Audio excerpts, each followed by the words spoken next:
Siamo con Voltarella Alessandro, direttore di filiale di Bigolino della Banca Prealpi San Biagio.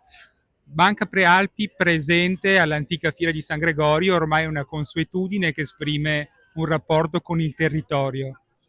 Sì, assolutamente, non potrebbe essere diversamente. La nostra banca è qui presente, siamo una banca che nasce, anche la nostra banca a Tarso, un rapporto sì, sulla collina, quindi siamo una banca del territorio che vuole stare nel territorio, una banca che tiene molto a questa nicchia, questi produttori che sono veramente eroici nel voler coltivare, nel voler mantenere questo patrimonio dell'UNESCO. Se non avessimo loro non avremmo la bellezza che possiamo osservare ogni giorno con questi prodotti di assoluta qualità.